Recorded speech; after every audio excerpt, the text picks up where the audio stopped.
This is the Comics Alternative on location at Valhalla Games and Comics for Halloween ComicFest 2016.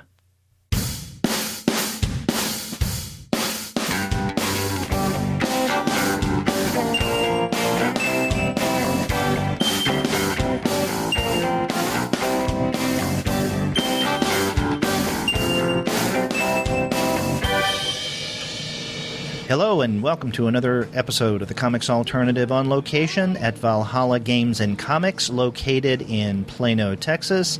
Their address is 3100 Independence Parkway, Plano, Texas. It's on the corner of Independence and Parker, so if you're in the area, be sure to stop by. That's Valhalla Games and Comics. So this has been Valhalla for about 2 months now, right, guys? Yes. Mm-hmm. And I think this is our second on-location show from Valhalla officially, although, I mean, we've been here for several years. As you know, the shop being owned and having one name or the other. Right. But this is the first time that we've been here for Halloween ComicFest. Yes.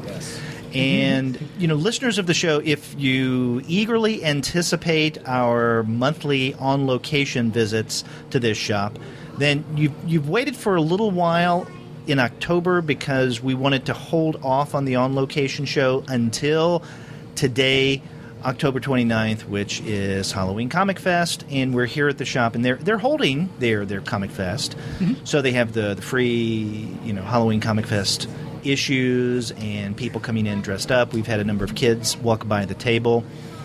But joining me right now are, I guess, stalwarts of the on-location shows, Craig and Matt. How are you guys doing? Doing fantastic, thank you. It's Halloween, so yes, I'm also doing fantastic. Well, good. Now, Craig, you're dressed up. Yes. And Matt, I know you're kind of dressed up because you have a Halloween-themed T-shirt, Matt. It's the spookiest thing that I have as far as T-shirts go. So it's the cat skull T-shirt, cats that are in the shape of a skull. Yes, the Loot Crate edition. Yes. Yeah.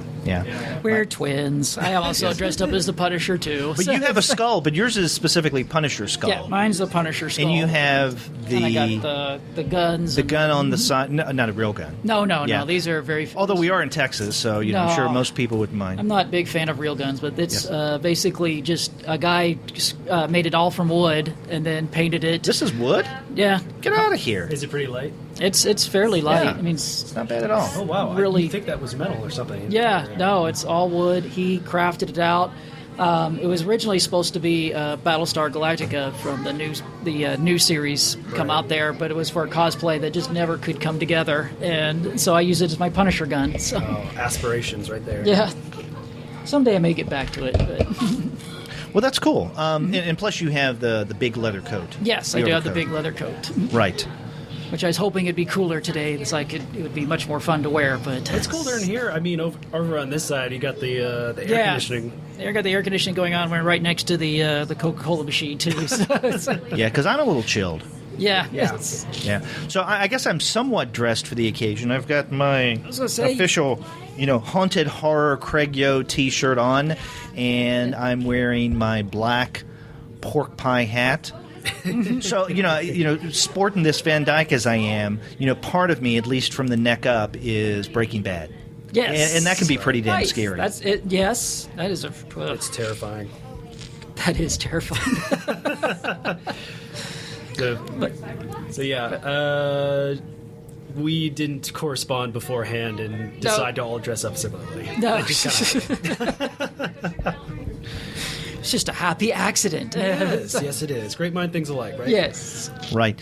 So anyway, this being the month of Halloween, and of course we're here on Halloween ComicFest, we thought that we would talk specifically about horror comics, although we don't have to limit ourselves to the topic. So for instance, if something else strikes our fancy, Matt's reading the latest issue of Adventure Time, and he really wants to get into it and talk about it. Then we can do that. But he might. Who knows? But this will be the third of the Halloween or horror themed shows that we're doing on the Comics Alternative, because last Wednesday, which was as of this recording our last regular review show, Andy Kunka and I discussed a variety of either 2016 specific to this Halloween comics or recently published horror-themed comics. And we looked at a good number of titles. And then yesterday, our monthly manga episode came out where Shay and I specifically talked about horror manga. And we looked at six individual titles. Now, I know you're a manga fan, Matt. Yeah. So did you see what we were looking at? Oh, yeah. Plenty of the Junji Ito, of course. And, we looked at Junji Ito's Fragments of Horror, which came out a couple of years ago. And then we looked at the one classic title that we looked at was Hino's Hell Baby. I don't think I've ever read that one before.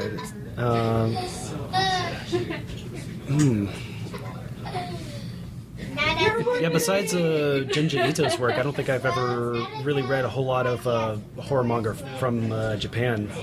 So, well, definitely check out the episode that went up just yesterday, and you can educate yourself. In fact, two of those titles are brand new, and both of them are Kodansha books. One is Black Museum, The Ghost and the Lady, Book 1, which features Florence Nightingale. She's the lady in the subtitle The Ghost and the Lady. And then the other one, which is going to be coming out, I think, next week or the week after from Kodansha, is Neo Parasite F, which is an anthology, a variety of different manga creators, none of which I was familiar with before, but they did each contribute a story in tribute of the original Parasite series. Oh, wow. Which I had not read, but I knew about. So I felt a little, and Shay was the same way, felt a little bit at a loss not knowing the original series, because many of the stories in that collection refer to characters and relationships and scenarios from the original. Wait, I thought you guys did a manga episode on the series of Parasite. No. No? No. Okay. Yeah. It's maybe that was our evil twins. Yeah. Yeah, it's something I definitely recommend to check out. Okay, so you've read it? Yeah. Okay. Well, then you should check out Neo Parasite F. Yeah, I'll definitely take a look at it online after this. Yeah.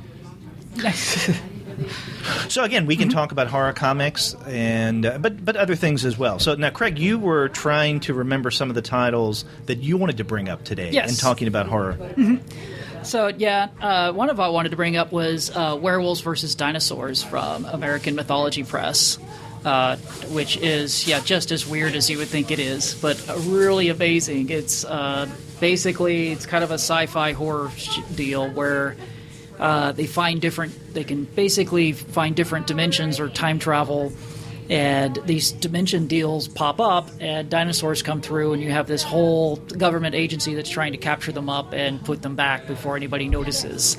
But of course, that also brings in werewolves and all this other crazy stuff, and as you imagine, just everything just goes crazy. Wow. It's very, very interesting stuff. So, but if you love really bizarre tales, it's really right up your alley then.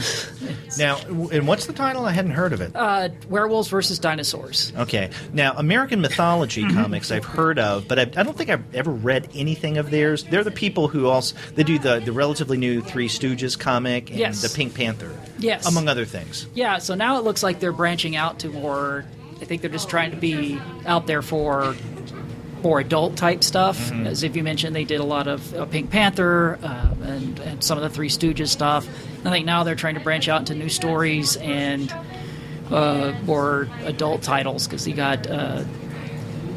have that one, Werewolves versus Dinosaurs, and I know there was another one coming out soon, but I haven't seen it yet. So, made that one. But they are definitely trying to push out their name more forward into the comic book market now. So I recommend giving out Werewolves versus Dinosaurs a shot. It's so you were bizarre. saying they're trying to push their name into the world of comic books. Were they doing other things besides comic books before? Actually, I have no idea. It just Okay. seems like they always were. Like, I never heard of them until Freddie started shoving Werewolves versus Dinosaurs down. I was like, well, is this brand new? He's like, no, they've been around. I was like, well, I've never heard of them. What have they been putting out? Well, they haven't been around that long. So they're relatively new? Or? Well, I think within the past 2, maybe 3 years. Okay. Again, maybe I'm off base, but Nah, maybe I just started noticing them a couple of years I was ago. going to say, I've just noticed them now. Yeah. Because I noticed their page spreads in previews, and one of the things that, and again, I've never read an American Mythology comic, but it just strikes me that in their preview sections, I got the impression that on the outside they looked kind of slick. Yeah. But I have no idea what the quality of the storytelling or the art were inside. Well, I liked it, but I like those weird type of stories where you just combine crazy stuff together and just hope it works. And and right now, all you have is just one issue. So it's be interesting to see what issue number 2 will bring out. And they don't seem to be in a hurry to push all that. So Okay. another one I recommend. I'm not really certain this is a horror title. Called Carthago. Mm-hmm. And This you is were that just telling me- Humanoids book, book that you were telling me is actually a French book that I didn't know about. I thought it was just a weird graphic novel. And then, so it starts off with turns out that megalodons, these 60-foot sharks from ancient times, are starting to show up again and, of course, eat people. So it starts off as a horror story, as people trying to investigate where are these sharks coming from, and what are they doing here, and why all of a sudden, like whales were starting to beach themselves because they were so terrified what was in the oceans. But then it just switches gears after we find out where these sharks are coming from, and then turns into a science fiction tale as they're trying to find Atlantis. We have this girl that is at least can live underwater for extended periods of time, and it just becomes a different type of story. But yet these giant sharks are still out there, and so it's really kind of a really interesting story that I thought started off as a simple story and then evolved into a much bigger story later and more of a science fiction type story. I'll have to check that out. Now, I was telling you off mic before we started this recording that I, not too long ago, got a copy of that, a review copy from Humanoids, and I haven't read it yet because, or not solely because, but partly because my co-host on the Eurocomic series, Edward, he read it, and I don't think he was enamored of it like you were. But it may have been that he didn't like it because of the translation issues. I don't know. And that's something that he would be much more attuned to than I would be. Right. But I can't remember what he said. But because he didn't wholeheartedly say, oh, this is something that we should maybe discuss on the show, I kind of put it to the side and thought, I'll get to it eventually. Right. But there's a cool-looking shark on the cover. Yeah, it has a very cool-looking shark on the cover, and it has this little girl just sitting right in front of it, and just really kind of a creepy, cool stuff. It makes you think, oh, this is going to be a really cool horror book if you love giant sharks eating people, or a fan of the the sci-fi Saturday morning type stuff that always seems to have sharks in it. It would be really, really cool, but it really evolves into something a lot deeper and a lot weirder as you find out that there were civilizations underwater, and it has just a whole bunch of weird stuff into it. So it definitely has it just starts off one thing and then evolves into another story completely. And so that's kind of weird at first, but then you get involved into that other story a lot, and so it gets to be pretty cool. I will have to check that out. Now, if you want really weird shark-related horror in comics, you should go to Junji Ito's Geo. I haven't seen that one. I've heard of it. Now, Matt, have you read that? Yes. Yes, that is. It's creepy. It's weird creepy, but it's creepy. In that, and it's been a long time since I've read this. And in fact, Shay and I discussed this on one of our first manga episodes because the all-in-one had just come out when we did that. And what they do is there's something that happens in the ocean that causes fish, specifically sharks, to develop these legs. It's almost like spider-like legs. Oh, wow. To where they can travel on land and, I guess, apparently breathe air. And so they start terrorizing the land-based population. I mean, not just sharks, all kinds of fish, and that looks really freaky. So That's truly terrifying. Yeah, you have ocean life on these, spindly spider-like legs, which looks kind of freaky to begin with, but then it gets horrific with the sharks. But of course, they got sharp teeth and they start eating people. And so it's just a wacky premise, but it's the kind of wacky premise in horror that Junji Ito does best. If you really, really enjoyed that part, then you'll love Grizzly Shark. And it's just everything. It's a graphic novel called Grizzly Shark, and it's sharks that can swim on land. And they live out in the forests and all that. And so, of course, you start off with these hunters, and they're out there to go kill themselves a bear, and then you get attacked by grizzly sharks. Now, who puts that out? I've heard of it, but I've never read it. I'm going to look that one up because it's amazing. Of course, we also have Archie versus Sharknado.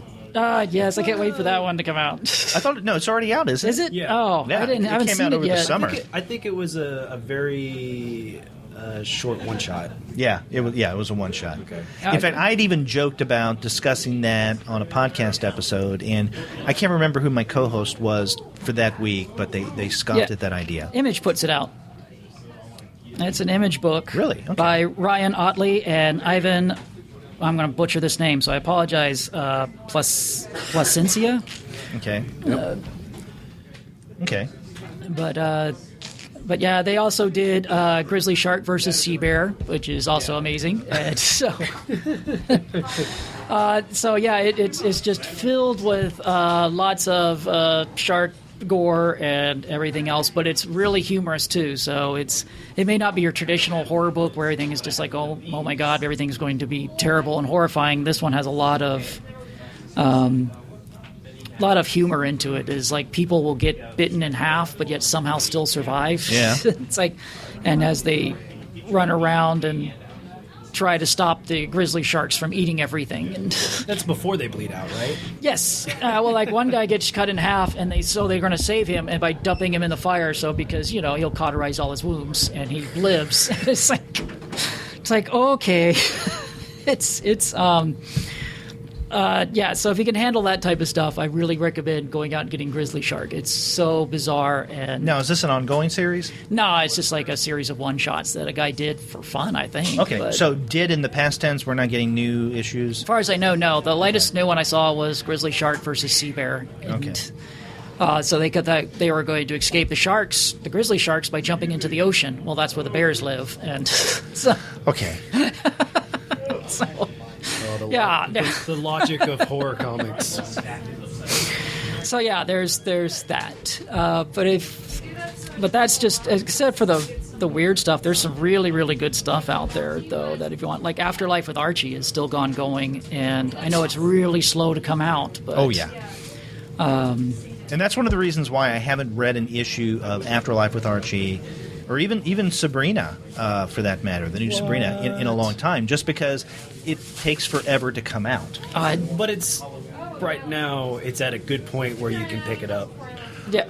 Right, and I'm not You one of can those. get the trades now too. Right, I'm not one of those readers that is negative on creators because they're not putting out things in a more timely way. I mean, comics come out when they come out, but the reality of the situation, for me at least, is that when something's not in the forefront of my attention, and there are a lot of other things vying for my attention, especially in terms of the podcast, then I'm going to be less apt to pick up something that is not as prominent or frequent, just because I'm just not as aware of it. Right, and it's not as pressing. I don't disagree with anything you say, because I feel like I always have to go back and reread what's going on with Archie when the next issue comes out. Yeah. Though this last one that came out, which was about Josie and the Pussycats, I didn't feel like I had to, because it was a brand new story with Josie and the Pussycats as vampires. And I didn't feel like I had to go back and reread everything that was going on because it was just a brand new story, and I didn't feel like I had to go back. Within Afterlife. Yeah, within Afterlife. It was still in the Afterlife world,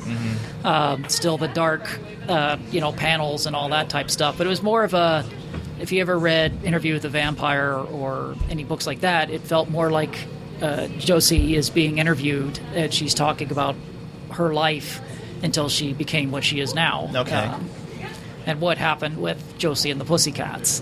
Very vampire, Interview with the Vampire type tale. Okay. But that one was a lot of fun for me, who loved Interview with the Vampire and all of those types of stories. That was a really cool idea and a cool take on Josie and the Pussycats.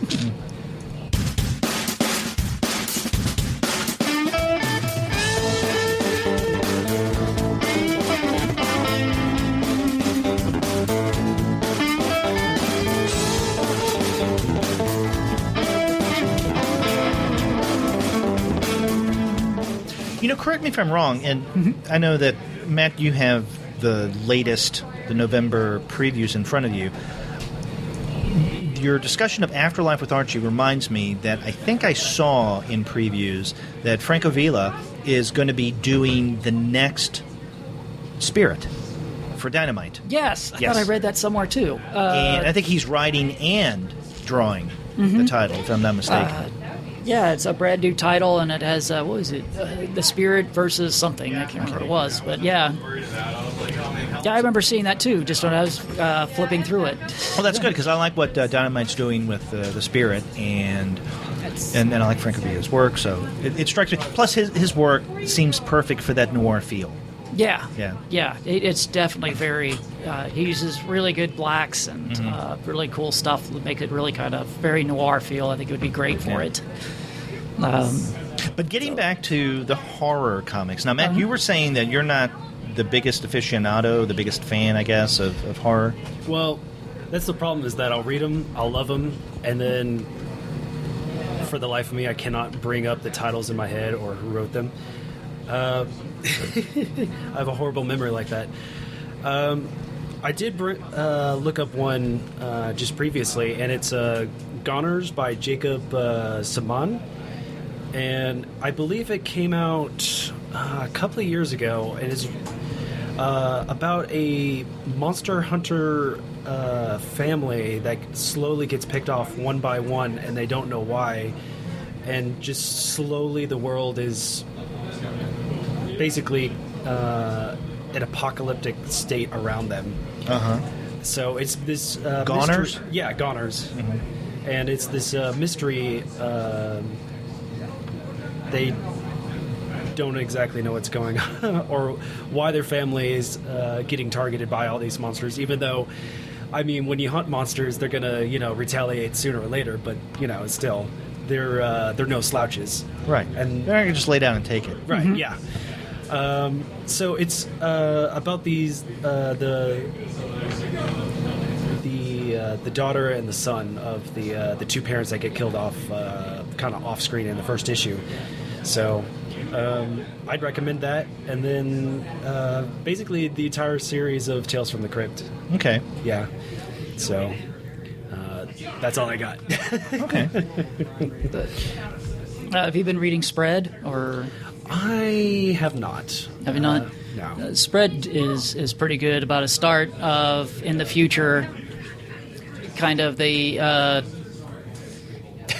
very different viral tale, like a zombie apocalypse, only now this they call literally the spread of this virus that's going around. That's the vampire one that's on, not Fox, but... That's the Strain. That's the Strain. Strain. That's Strain, okay. That's the Strain. The Strain, the Spread, the they all mayo, start. the jam. No, I recommend the Strain as well. If you hate, we talk a lot about zombie books and everyone's being burned out by zombies. Right. Give the vampire apocalypse a chance. The yeah, Spread is really, really well done in both comic and in TV form.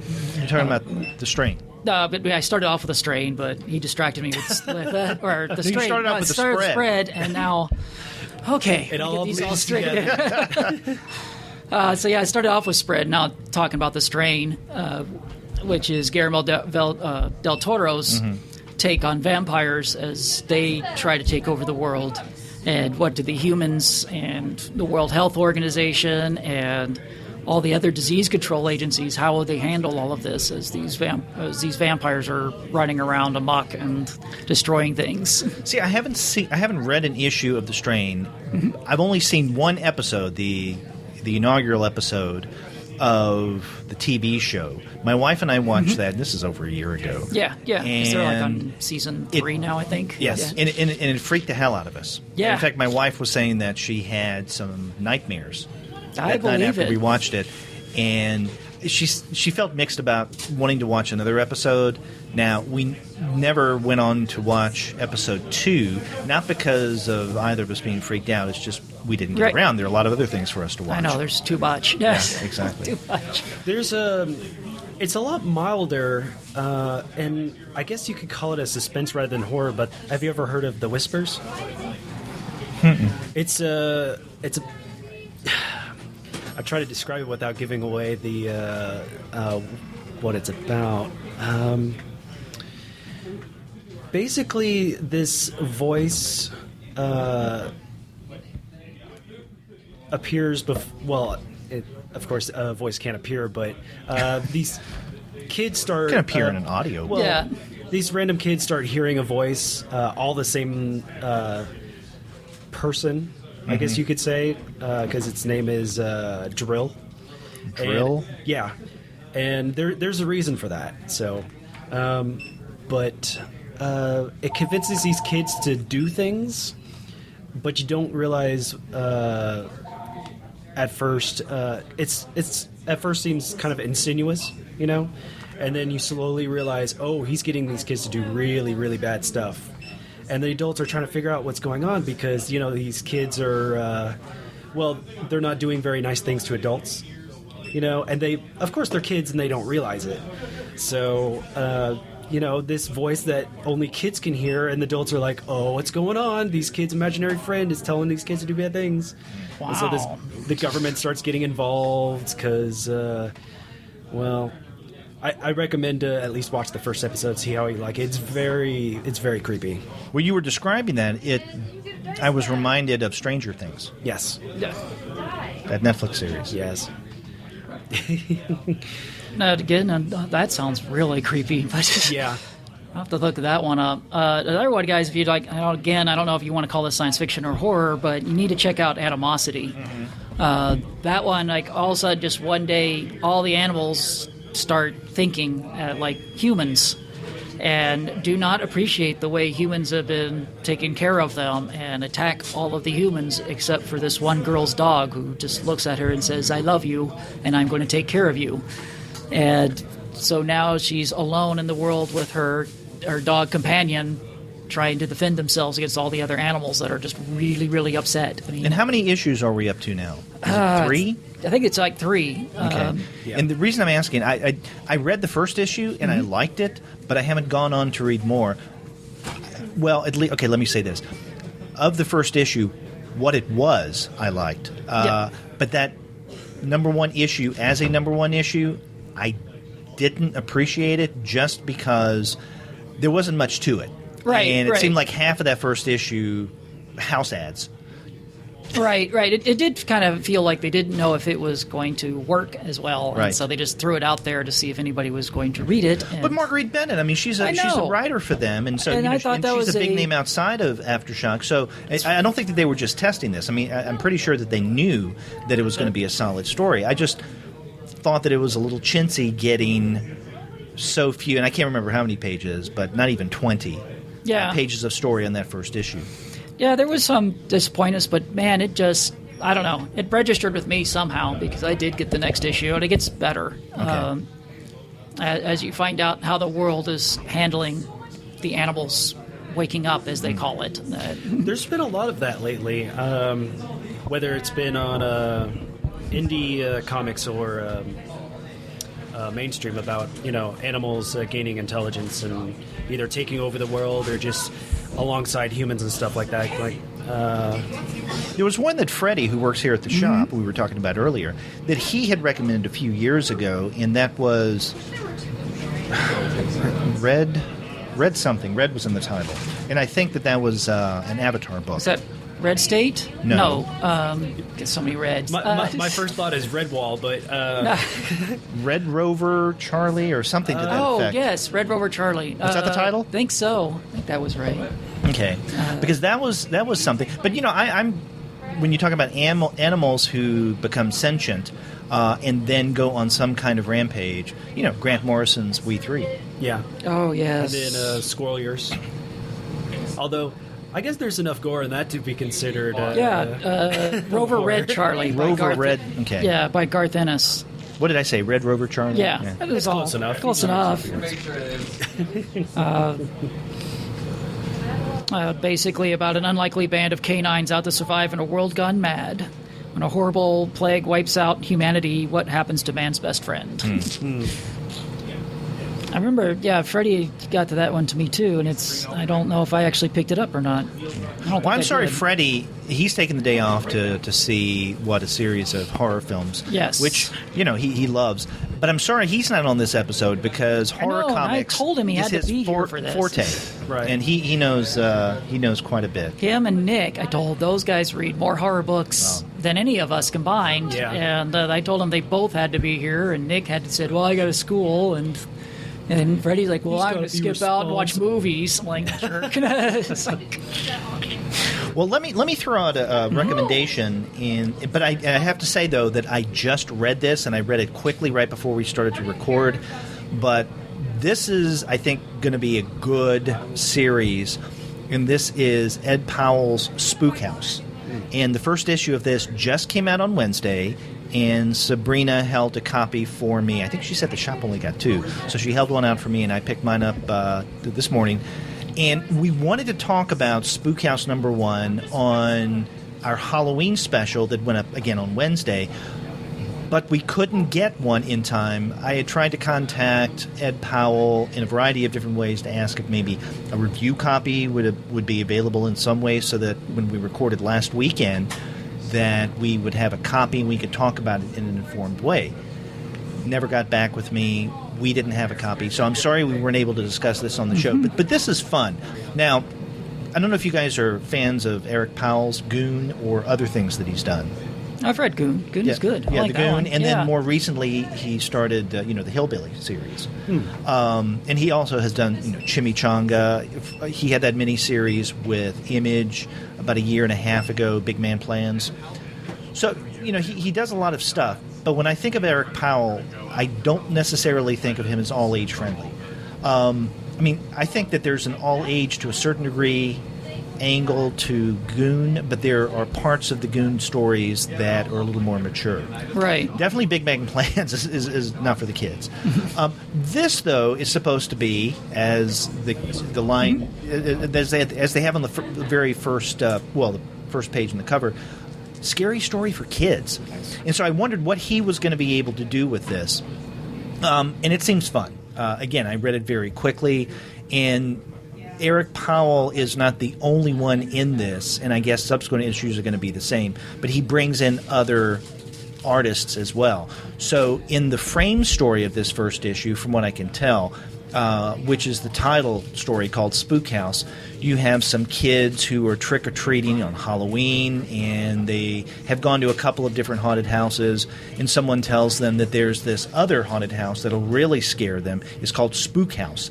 And, of course, a couple of the kids they don't believe it. You can't scare us. It's going to be hokey. And then they go to this haunted house, and it's made up of this family that of freaks, as you can see here. Oh, my goodness. And so I guess, I don't know if they're the ones who tell the stories that follow, or if this is just one of the stories that is in this first issue. So I'm not exactly sure, I guess, now that I think about it, if it's a frame narrative or not. But these other stories, like, for instance, this next one, The Frog Monster from Under the Sink. Now, I assume that this is written by Eric Powell. Maybe it's not, but I guess the art is by Steve Mannion. But this is another story entirely. And then the third story that closes things out is Heckraiser. Not Hellraiser, Heckraiser. With art by Brennan Wagner. And I think I have the names right. I don't... Again, I looked through this very quick, and I'm just going by the order of the names as to who may be the artist on which story. It should be in the front part, right? You would think so, but I don't. Oh no! Yes, Yeah. you're right. It is. So Heckraiser was written by Eric Powell, but the same thing with Frog Monster from Under the Sink. But the pencils are by Steve Mannion, Frog Monster from Under the Sink, and It looks like I guess Heckraiser was by Eric Powell as well. So there you go. So Brendan Wagner did the colors on Frog Monster from Under the Sink. Nice. Yeah. Now, some of these stories end in such a way, and again, I read this very quickly, but they ended in such a way that I'm wondering if the next installment of a couple of these stories, if not all three, are going to pick up in the next issue. But I can't tell. But they're written in such a way that if each of these three stories in Spook House ended here with this first issue, it'd be okay. Yeah. But they could be continued because of the way that they end. I like that. That's cool. Yeah, and it's for kids, too. I love those things. So in other words, it's not Hellraiser, that last story, it's Heckraiser. Nice. That one I'd like to read, being a fan of the old Hellraiser stuff. Yeah. Another one for just as we're just looking through the Halloween ComicFest comics that just came out that you can get for free here. One that I think you should pick up is Harrow County. Yeah. That one is really, really creepy. Yeah, Cullen Bunn and Tyler Crook. Yeah. With the Halloween variant. But the Halloween variant with a jack-o'-lantern and something's crawling out of it. Which is a cool... This series of books has been really, really cool if you're a fan of, what if Bigfoot was real and all these other urban legends and stuff like this. Howard County starts off with a witch being burned and saying that, I'm coming back and you're all cursed. And this whole county is cursed, and weird and terrible and horrible stuff keep popping up in it. And it's a lot of stories based around, what we would call like urban myths, like if you remember Mothman and other stuff like all that type of stuff. It's some really creepy stories in those. I recommend Harrow County if you love those type of stories. It's really creepy stuff. Yeah. And you mentioned this within the context of the free Halloween ComicFest comics. Yeah. In fact, let's segue into a discussion of some of these titles, because I think you've got several, Craig. I've got mine that Freddie left out for me. Did you pick any? I picked up everything that I haven't already actually picked up. Okay. So. But yeah, so which one? For scary stuff. Okay, so Pick for up Craig, Harrow County. that stands out as one of the titles for you. That one, yeah, and the Black Eyed Kids is the Aftershock, the Aftershock book, and that one seems really, really scary. About these, starts off with this kid trying to buy cigarettes, and the guy's like, "Well, I'm not allowed to sell it to you because I need proof of your age," and he shoots him dead. And then they go to this house and kill all the adults in it, and they're all the reason why we know they're evils because they just have no whites of their eyes. They're all black. And so is this the first time you've read Black Eyed Kids? Yes, this is the first time. Okay, because this is a series that's been going on for several months now. This is the first time I picked it up. So it's creeped me out. Yeah, but I think this is good, and this is it's very much like Free Comic Book Day, and we've talked about this in the past. Different publishers use Free Comic Book Day for different purposes. So some may use it to help launch a series. Yeah.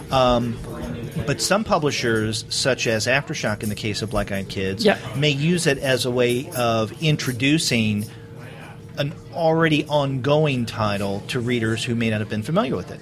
Right. In the case with you and Black Eyed Kids. Yeah, I'd never picked it up before, and that's a really creepy one. So I would recommend it if you just need creepy books.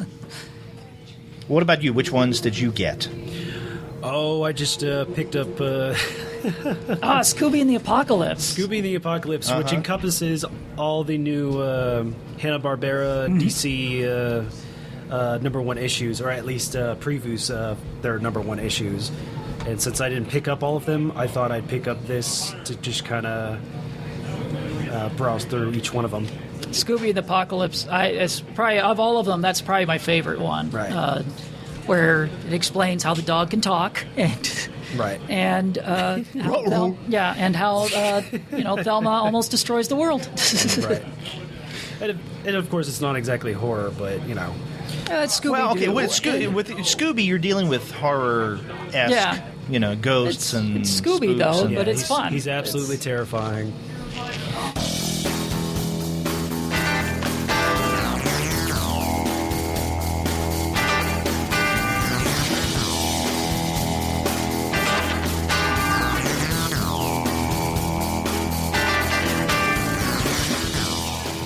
Are you guys fans of what DC's been doing with the Hanna-Barbera properties? You know what? I actually am. I've really enjoyed the Future Quest. I've also enjoyed, like I said, I love Scooby and the Apocalypse because it's probably more of an adult Scooby-Doo book.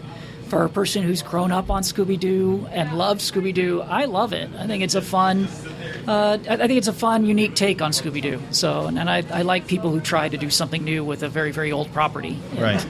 I myself haven't picked up any of the individual issues. I'll probably wait until some of the trades come out. Okay. But yeah, the it does Wacky look very Racers interesting, ones yeah. is also an interesting take. I just don't know if it's as successful as like Scooby and the Apocalypse. Well, it's ending. Is it sooner really? than it's ending sooner than I've wondered about anticipated, that yeah. one because that one may have gotten too weird. Yeah. Well, that's like the old Wacky Races cartoon mixed with Mad Max. Yeah, exactly. And it was And are those two tastes that go great together, like peanut butter I and don't chocolate? think they did. pretty I much. mean, You think so? Yeah, I think so. Okay. I'm not certain if they did, but that one was really, really, really weird. The Flintstones is an interesting take, and that's a lot darker than you think. It's a much more adult book than I was really expecting for, and I don't know if I can handle it. It's like it talks a lot about slavery, talks a lot about or what we would call like wage slaves or indentured servitude, and it was like, wow, this is maybe too adult for a Flintstones book, but I'm not certain. It was really different than I was expecting. If you need a horror version of the Flintstones, you can watch the two movies that came out. Yeah.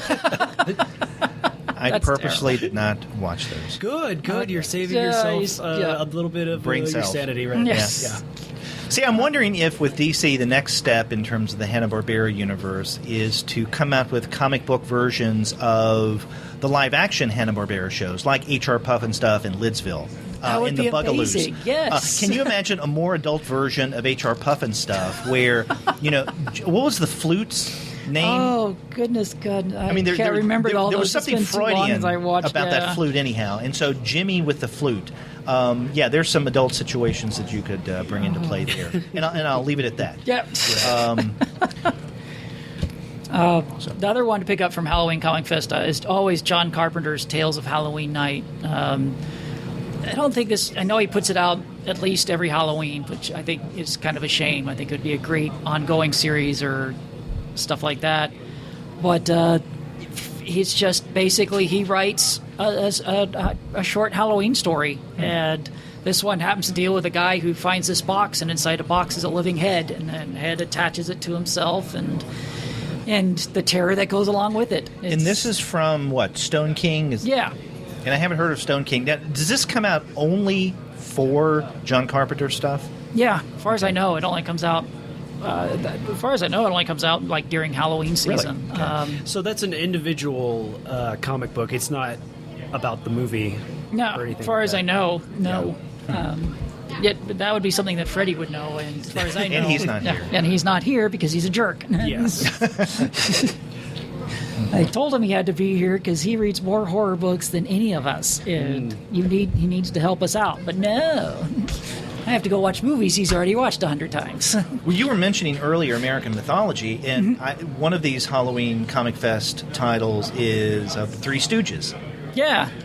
The Three Stooges Halloween Hullabaloo. Haven't looked through that one. That would. And we have different stories by Looks like a whole bunch of art different styles, artists. too. Yeah.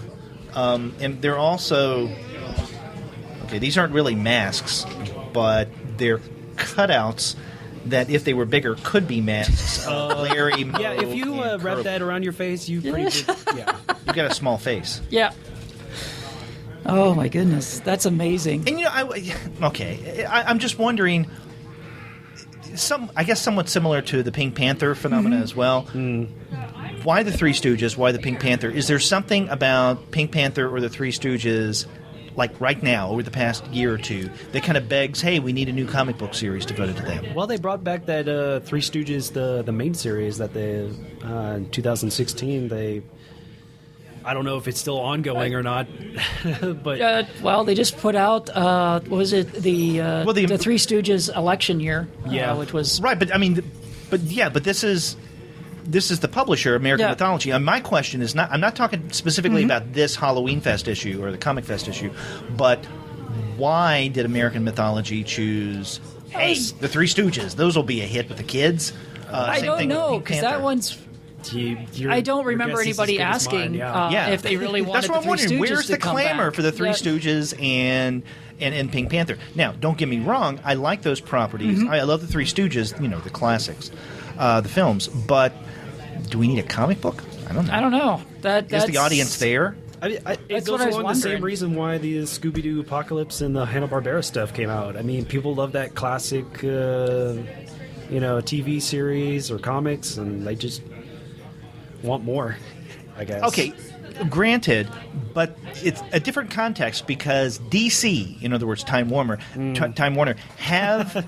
I mean, they now own this property, right? So they diversify. They have the funds. They're a gigantic corporation. And so they can afford to put something out.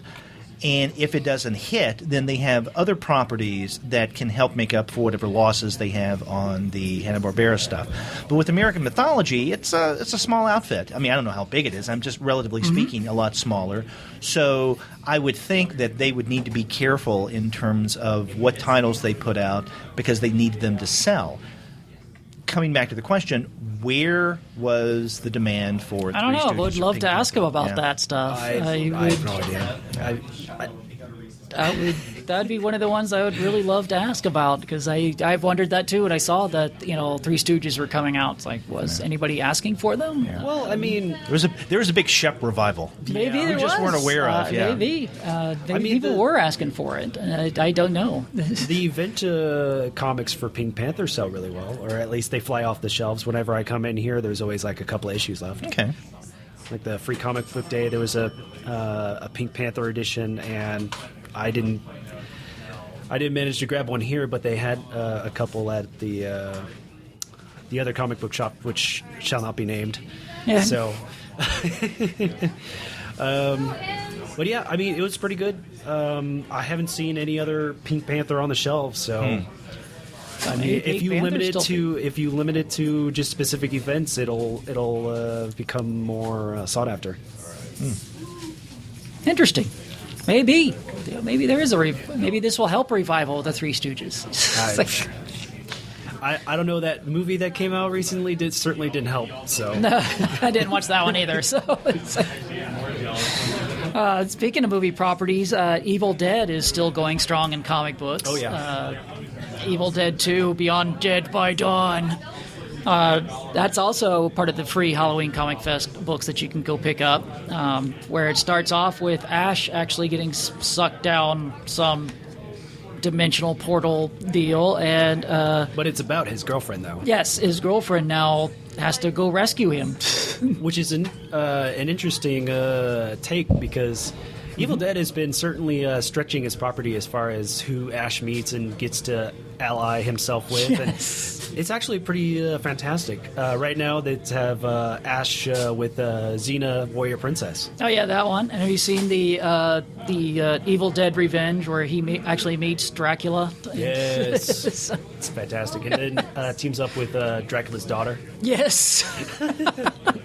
So yeah, they've taken great liberties with the Evil Dead stuff on who he can meet, from classic movie monsters to classic TV shows, and has just run with it and said, like, just deal with it. It's Ash. Whether he deals with the actual apocalypse or going back in time or running for president, which was a great one shot. Yes, that was a good one. Yeah, I'm completely ignorant of this. So yeah, if you're a big fan of Evil Dead, the Evil Dead comics have really done a great job of just keeping that going. And they're not afraid to make it as weird as they want to be, because he's going to meet all different types. Yeah, from, like you said, Xena to Vampirilla to that was a great one shot. Yeah. Series. To, like, we always talk about Dracula. Apparently, in the future, he's going to meet the Mars Attacks aliens. Oh, that would be fantastic. So, it's just going to keep getting weirder.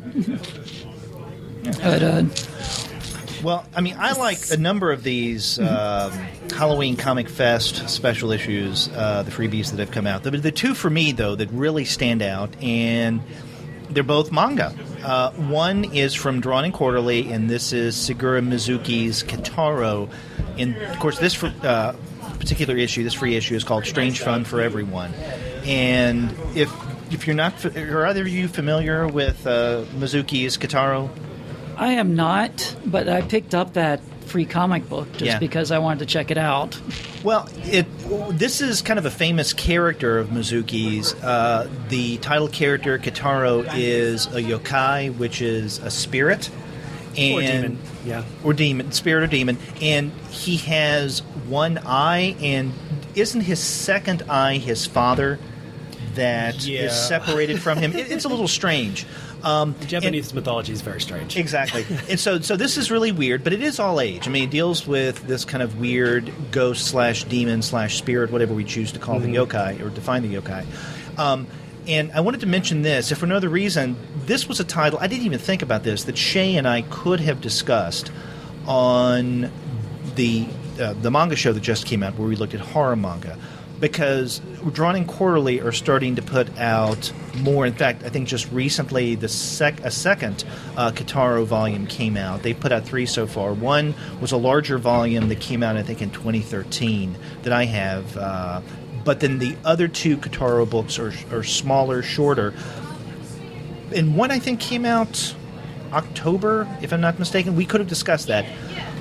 But this is fun reading, so it's interesting story, and it's something that I think everyone should check out. Now, the other Halloween manga, again, that has a free Halloween ComicFest issue, is one that I'm even more excited about, and that is the aforementioned Junji Ito. This is, the third or fourth time he's come up in this on-location episode. They're going to be coming out with a 1-volume edition of Tomie, and later this year, I think in December. So I'm really looking forward to that. But we have a free Halloween ComicFest issue of Tomie, and this looks really good.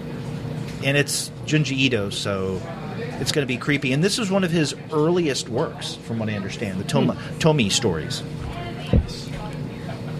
It looks really, really creepy, that's for sure. I was flipping through it earlier, and it looked interesting. That one is... And, of course, we have Afterlife with Archie that has, for the past several years, come out with Halloween Comic Fest free issues, and they're doing the same this year. So this is Afterlife with Archie Season 2. So is this the first issue in Season 2, as they're calling it?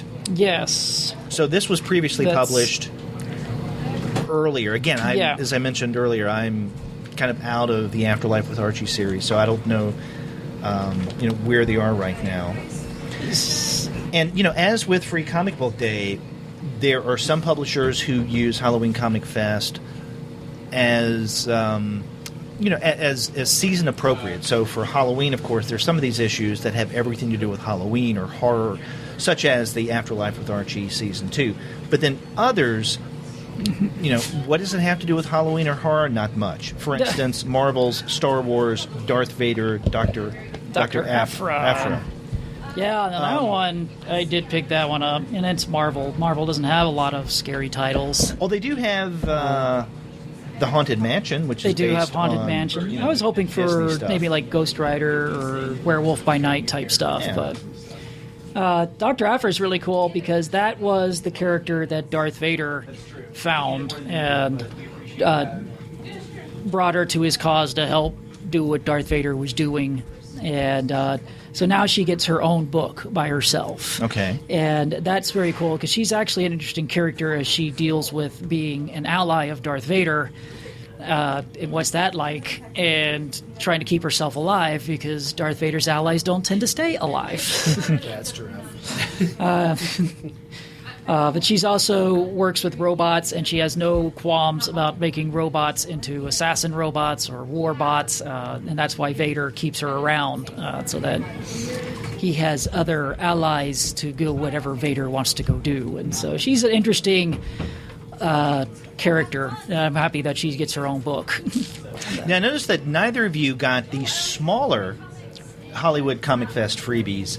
I may have to go look at those. And there are a lot of these. Yeah. And these are the ones that are cool. I've never done this, but because we more or less quit giving out things on Halloween, we just keep our porch light off. But if you don't want to give away candy, what people could do is to buy bundles of these smaller comics and then give them to the kids. It's a great way of introducing them to comics. The old Lone Star days, way back in the day, used to do out bundle books. When the store was Lone Star, right. They used to sell bundle books, and that's what I used to give away as Halloween stuff. Was just these. I would go around, make certain everything was kids appropriate or all ages appropriate. Well, if they're small like this, they're going to be. That's even better. Age, yeah. And so back when they're made for those. Lone Star was doing it, they were full-size books. Oh, okay. And so they didn't have these yet. Yeah, these and one of the ones that stand out to me of these smaller size ones is from Top Shelf, and this is James Kachalka's Johnny Boo, and this one is Johnny Boo and the Pumpkin Tiger. Nice. So Johnny, not only Johnny Boo, but other stuff that Kachalka does, I think is really fun. Although there's a reason why they have a kind of a giveaway for kids for Halloween ComicFest that's Jimmy Boo, and not another property of Kachalka's, which is Super Effers. Nice. I love that. I have to go look for that. Super Effers. Well, they just started a new series, Super Effers Forever. Did we talk about this on a recent on-location show? I thought we may have, right. Yeah. But that definitely is not all age I did like the one, what was it? The Mummy's Always Right? Or what are these smaller ones? Yeah. I'm trying to... It was that first one on top was like... Oh, I see. Yeah. Right on top. Mummies. Now, this is by Comics Tribe, and I get never heard of emails them, from Comics Tribe, but nice. I don't know if I've ever read anything from Comics Tribe. But this that one on top like, always looked interesting. What was it? The Mummy's... Mummy's Always Right. It has this little mummy character, and... And then we have from Dynamite, Grumpy Cat. Of course. That's adorable. It has the Bubby character actually try to dress up as Green Lantern. He just tries on all these great... Oh, this is adorable. Okay, guys, you need to come out and check Mummy's Always Right. It has this literally a mummy wrapped up all around Mummy, and he's trying on all of his... ideas for Halloween costumes. So it has him looking like Batman or Green Lantern or or Star Wars Jedi, and it's kind of adorable. A Jason character, that was pretty good.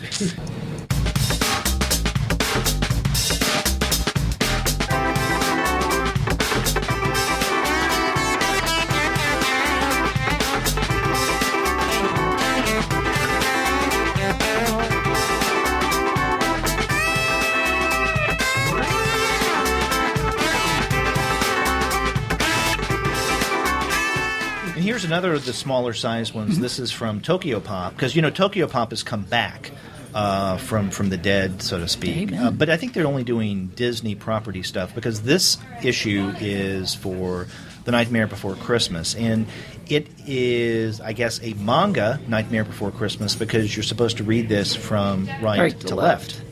Got to remember how to do all that stuff when I read the manga stuff I did pick up. And then others, Boombox, they always do something interesting on Free Comic Book Day, and so we have something similar going on here with... It's not Boombox, it's Boombox Halloween Hunt 2016. So we got Lumberjanes, Giant Days, Backstagers, and Goldie Vance. Oh, I've read the Backstagers. That was really good. I like the Backstagers. I haven't read that yet, but I've heard good things about it.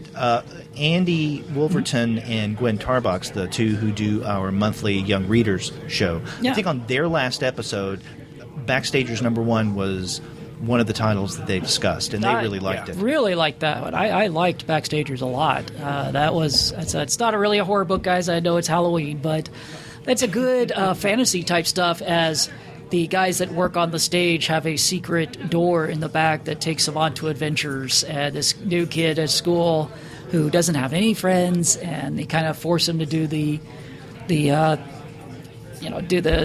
theater club, and he gets mixed up in all of this theater stuff, and he finds out the back door and gets involved in all these crazy adventures. It's really a good book. And another one of the Boombox properties in this issue of Boombox Halloween Hunt 2016 is Goldie Vance. Now, have either of you read an issue of Goldie Vance? They may be up to like issue 4 or 5 now. No, I don't remember that one coming out.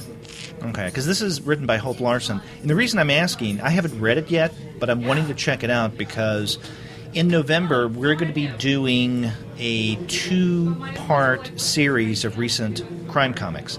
In fact, we were going to do this in October, but there were complications in our scheduling. One element of which was the hurricane, Matthew, that went through this past month, and it made Andy Kunka unavailable. So, right, yeah. So we postponed these 2 episodes until November. But Goldie Vance is a young girl who solves crimes. So I thought that would be perfect for our 2-part crime series, and I definitely want to read that in time. That would be fun. That sounds interesting. Yeah. I haven't heard of that one. That's cool. Yeah. Another should have Archie talked book. about that when we talked about our crime comic books. Well, I didn't know about it then. I mean, I'd heard about it, but I didn't know much about it. That was last month's show for those of you playing at home who keep up with the comics alternative. But another Archie book, and this is another one of these smaller formats to give out kids. And this is definitely younger, skews younger as opposed to Afterlife with Archie. Archie's Madhouse.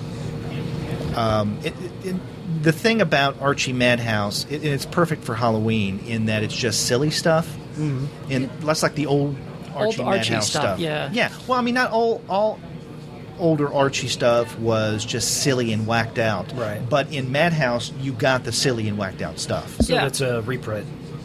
I'm assuming so. I haven't. I mean, I'm just flipping through it now. Right. So I can't tell you for a fact how old this is, but my guess is it probably would be a reprint. But maybe it's not. Right. I wouldn't know. I haven't read Archie in forever. And, Well, none of the old stuff, at least, right? Yeah. And this is one that looks interesting, and I'm unfamiliar with it. And this comes out from Paper Cuts, I think it is. Yes. And this is Lunch Witch, Knee Deep in Niceness by Deb Luckey, Lucke. And the art looks interesting in that, now that I'm talking about this, I'm vaguely recalling hearing about Lunch Witch. I don't know where. So maybe this is part of an already ongoing series, and this is just a new story for Halloween ComicFest. But the art reminds me of something that you would see in like indie or alternative comics, right? It's definitely not kind of a standard mainstream style of art. It kind of reminds you of Mad Magazine. Yeah, it does have a Mad feel to it, as some of the art in there. But yeah, I'm looking forward to checking this out. That's kind of cool. Yeah. And of course there's Pokemon. Pokemon! Yep. Is it a Halloween issue now? It says... Isn't every day in Pokemon Halloween? Well, I guess so. I don't know if there's much in this issue as I'm flipping through that says Halloween, but oh well. See, so this is one of those examples, kind of like Spider-Man, right? Right. That, you got the free comic, but it has nothing to do with the season. Well, other ones, like they also have like the DC superhero girls that are also part of the Halloween ComicFest. Yeah, I definitely picked that up. Is that an actual preview issue? I don't know if that series is actually start printing yet. Not as a comic book, but they do have it as like you'll find books at like Barnes and Nobles and stuff like that.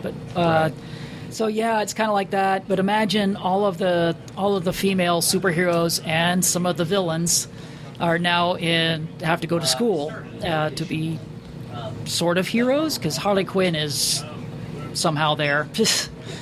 And this one deals with main characters Wonder Woman as she reimagines the Odyssey. So it's one of those books that are really, really cool. I have friends that have little girls that I tried to get into superhero books, and I was always looking for superhero books that had girls that were the main characters. And so I'm happy to see that that's happening now. I just wished it happened years ago. And so I'm really happy to see this, and it looks adorable, and it has Etrigan as one of the teachers, and that makes me happy. So, and it's good to read a DC series where a main character isn't getting killed off every like 2 issues Yes. or whatever. Yes. Now, you mentioned Etrigan being a part of this issue of DC Superhero Yeah, Girls. he's one of the Does he rhyme? teachers. Yes, he does. Okay, because was a recent incarnation of him. He doesn't rhyme, and I think that maybe that was the New 52 Estrigan. Where they were talking about the I did Odyssey. not like it. And Harley Quinn asks, what's the deal with this? What is it? Harley Quinn waves her hand, and he's like, you wave your hand like a staff of barley. So please tell me, Harley, what is your question? It's like, I didn't read it all right, but You wave your hand like a stalk of barley. So tell me, please, what's your question, Harley? Yeah, he rhymes to everything in here, and I think that's awesome. And that is good, I miss the rhyming Etrigan stuff. Yeah, and that's what I said. I started to read the New 52 Estrigan, but then when he didn't rhyme, I thought, okay, no, I'm not keeping up with this. Yeah. It wasn't as satisfying, and that was kind of a shame. But yeah, it's fun to see that type of stuff. And Marvel, of course, put out Squirrel Girl, the Unbeatable Squirrel Girl. And Does that have anything to do with Halloween or horror? Well, kind of. Choose your own adventure. But it's a choose your own adventure issue. So you could either So this has have her. been previously published. If you love choose your own adventure books, it has her. If you chose poorly, it has her dying, or she fights Swarm and all that type of stuff. So if you love choose your own adventure books, this is. And also, Unbeatable Squirrel Girl is an all-age title. Yes. As opposed to some other things that Marvel and does. other stuff like that. Yeah. So that's a fun book. So I'm glad they kind of put that one out. It's just for fun stuff.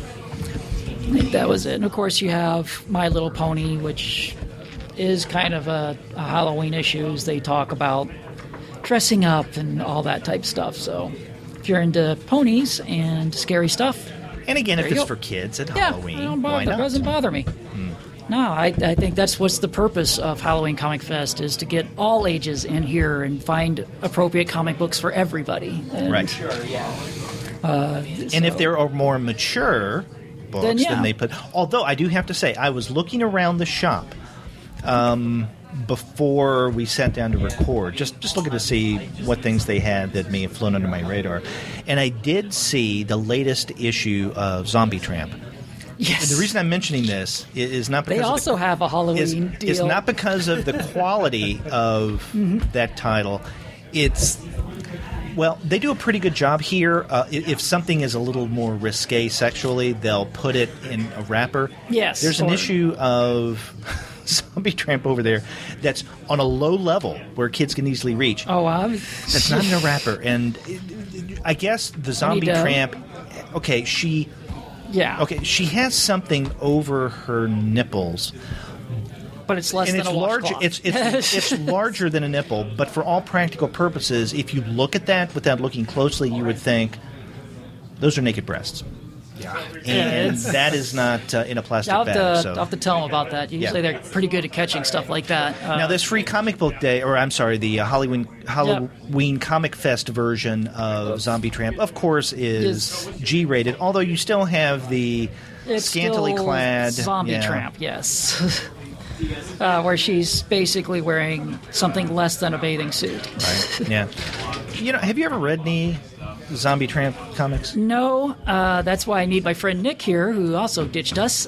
He reads a lot of the Zombie Tramp books. Okay. See, the only ones that I've read are the ones that come out around Halloween. And, I don't know. I don't want to say anything bad about it. To me, it's an excuse to draw cartoony-looking, well-endowed women with nothing or almost nothing on. I would So it's- tend to agree it's with you on cartoony the one cheesecake. that I've read. I think I've only read one book, and I'm like, no, it's... Yeah. Yeah, I think you said it right. It's Yeah. cartoony cheesecake. Yeah, and That's okay. if nothing, I'm no value judgment on my part. If that's where your tastes take you, that's fine. No, but I have nothing against cheesecake. It's just I don't know. It's not for us. Not, Yeah, just or at least Zombie Tramp's not. yeah. But I'm sure that it's a great title for those like Nick who may keep up with it. Sometimes you need cheesecake in your life. Yes. It's like- Okay, so we've been talking about some of our favorite horror comics, and then we were talking about the various issues for this year's Halloween Comic Fest, or either of you guys doing anything special or otherwise for Halloween this year? Unfortunately, I have to work on Halloween, so I probably just go home and watch Halloween movies like 1930s Dracula or Frankenstein and old classic stuff like that. But I have no real plans for Monday night. Same.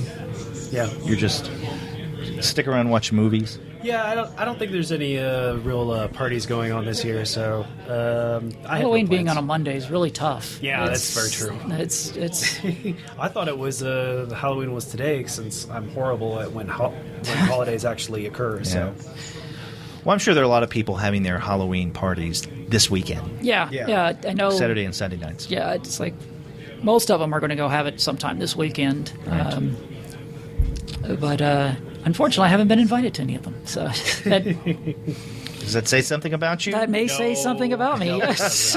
It's like, okay. But but that's okay. You know, I got plenty of awesome movies. And so if you guys want to hang out at my house and watch, old classic monster movies, hey, there you're go. welcome to come.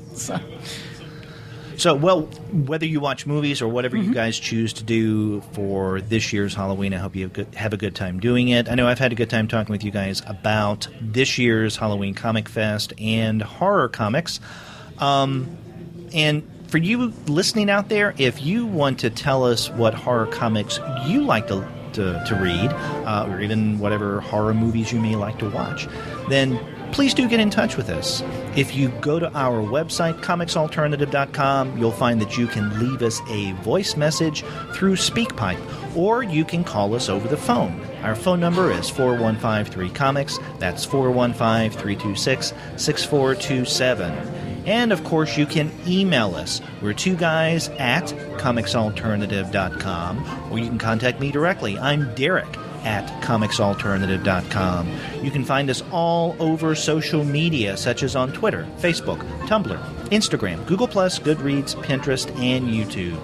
You can subscribe to the podcast through iTunes. You can stream us on Stitcher. You can find us on TuneIn, on iHeartRadio, and on Spotify. And if you're an Android user, via Google Play Music. But you can find every single one of our podcast episodes on location and otherwise, as well as read the various reviews and comics-related commentary that we post on our blog by going to our website, which is comicsalternative.com. I want to thank again the people at Valhalla Comics for letting us come in and take up floor space talking about comics this year, talking about horror comics. And unfortunately, no one from the shop was able to join us. They're very busy over They're there. very busy, yeah. I mean, we haven't seen, and we should mention, I don't think we have yet, our table is set toward the front, and at the very front, actually, of the shop, right by the door, so we get to see people who come in. But it's steady business, but it's not overwhelming. Right. So if the ambient sound in the background was not overbearing, there's a reason for that. But there were enough people here to where Sabrina and the crew have not been able to sit down and talk with us about what's going on with them for Halloween ComicFest. But again, I want to thank them for letting us come into Valhalla. And remember, it is located at 3100 Independence Parkway in Plano, Texas. So if you're in the area, stop by and say, hey, I heard about you guys on the Comics Alternative. Show me what you got. And they're good people who work. Right. Definitely. So, yes. Yeah. And definitely thank you, Craig, and thank you, Matt, for being here with me again. And I hope to see you guys in November when we do the On Location show. Of course. Thank you for having us. All right. Yes. Thank you. So until next month, you guys take care. You too.